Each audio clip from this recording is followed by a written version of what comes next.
Have you ever felt like you've lost everything? Like the world has pulled the rug out from under you, leaving you with nothing? That was Sarah's reality. One after another, the pillars of her life crumbled. Her job, her apartment, her relationship, all gone. She felt invisible, like a ghost haunting the ruins of a life that was once hers.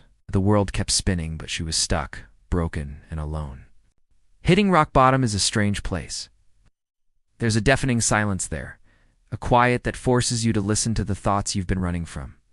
Sarah was exhausted.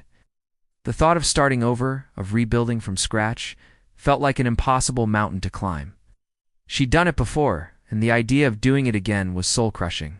But in that deep, dark place, a tiny, persistent voice whispered, "What if you started over? Differently this time?" That whisper was just enough. It was a flicker of light in the overwhelming darkness. So, Sarah did something she never thought she would. She packed what little she had left and moved to a small town where no one knew her name. She took a simple job at a local coffee shop, serving lattes and mochas. For the first time in a long time, there were no expectations, no pressure to be the person she used to be. There was a strange kind of peace in the anonymity. In just being the new girl at the coffee shop, in her quiet new life, Sarah started a small, simple practice. Every day she would find one thing to be grateful for. Just one. Some days it was the warmth of the sun on her face. Other days, it was the taste of her morning coffee or a kind smile from a stranger. It was a tiny act, but it was like watering a seed in the barren soil of her heart. Slowly, almost imperceptibly, something began to grow. During her breaks at the coffee shop, Sarah would sketch in a small notebook. Her drawings were often of sunflowers, their bright, determined faces always turning towards the light.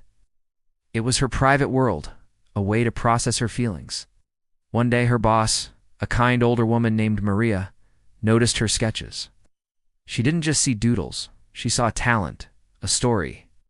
"You should put these on our mugs," Maria suggested. Sarah was hesitant, the fear of judgment still a fresh wound. But Maria's encouragement was gentle and firm. So they did it.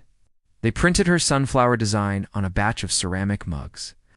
With a simple, powerful message written beneath it, "Grow through what you go through."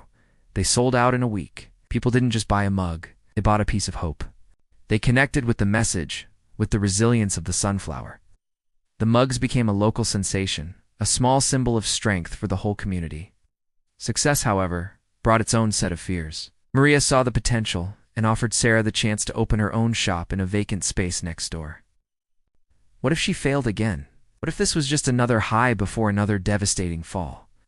She stood at a crossroads, the comfortable safety of her quiet life on one side, and the terrifying, exhilarating possibility of her dream on the other. She took a deep breath, looked at her sunflower sketch, and remembered its message. She opened Sunflower Studio, a cozy little shop filled with her art, her mugs, and a sense of warmth that welcomed everyone. It wasn't just a store. It became a haven, a place where people came not just to buy things, but to feel inspired, to share their own stories of starting over. Sarah's journey became a quiet testament to the idea that sometimes losing everything is the only way to find yourself. Her story isn't about becoming rich or famous. It's about something far more valuable. It's about the quiet, determined comeback. The comeback that isn't for applause or recognition, but for yourself. It's about realizing that you can be broken into a million pieces. And still, piece by piece, put yourself back together, not as you were, but as someone stronger, someone more whole. So, if you're in that dark place right now, remember Sarah and her sunflowers. Remember that even on the darkest days, you can turn towards the light and grow. Thank you so much for watching and sharing this time with me. If this story resonated with you, please hit that like button and subscribe for more content that hopefully brings a little light to your day. See you next time.